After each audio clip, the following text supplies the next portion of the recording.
In this lecture, we'll be examining the rise of the state of Ohio as a major power in the United States in the decades after the Civil War. At first glance, you might ask yourself the question, why of all the states in the U.S. did Ohio emerge as a powerhouse? And there are a number of reasons why the state of Ohio was poised for success after the Civil War. The state provided many military leaders in the war, and this was a time when military success could be easily parlayed into political or business opportunities after the war. The state of Ohio provided the highest proportion of troops to population of any Union state during the war. Ohio was also the geographic center of the country and had the third largest population by 1865. Finally, Ohio's growing industrial base led to industrial wealth, and this in turn translated into political power. Ohio supplied a great many items consumed by the Union Army during the war, not the least of which were oil and petroleum products. Ferdinand Schumacher, pictured on this slide, invented the first oatmeal cereal. This was an inexpensive yet fairly healthy food for troops and easily portable. His company later merged to form Quaker Oats. Other war supplies from Ohio included such items as tents, uniforms, and munitions. Grain and food products were quite important supplies. Salt was a major commodity used as a meat preservative, and coal-powered railroads and steamships delivered goods to Union armies throughout the regions in which they were fighting. Ohio thus emerged from the war also as a major American transportation hub. This map shows the American rail network as it stood in 1870. Ohio had the highest rail mileage of any state in the country after the Civil War.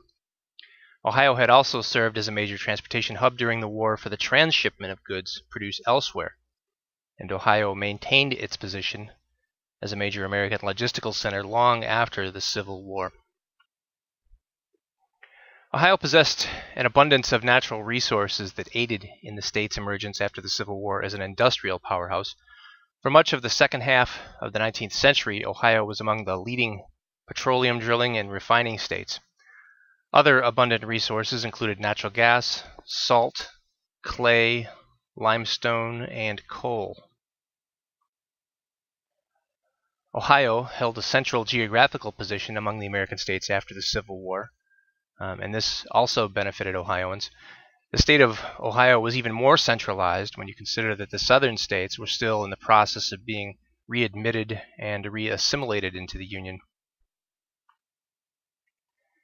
Pictured on this slide is a 1937 U.S. postage stamp including Lieutenant General Ulysses S. Grant, Major General William T. Sherman, and Major General Philip H. Sheridan. All of these military leaders had Ohio connections. Other leading figures of the war with Ohio roots included Secretary of War Edwin Stanton, Major General James A. Garfield, Major General Rutherford B. Hayes, and Major General George A. Custer.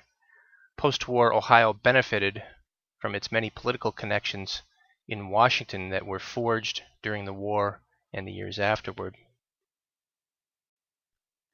Between the years of 1869 and 1923, 7 different presidents occupied the White House, all of whom had Ohio roots.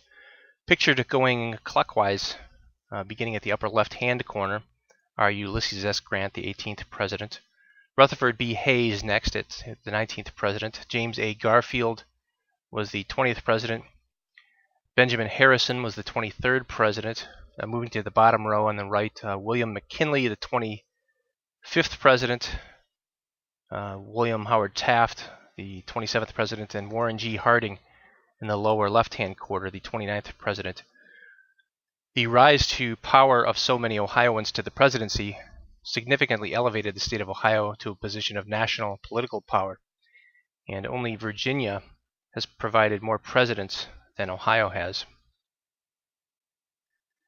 This brings to a close our brief look at Ohio's emergence as a major economic and political force after the Civil War.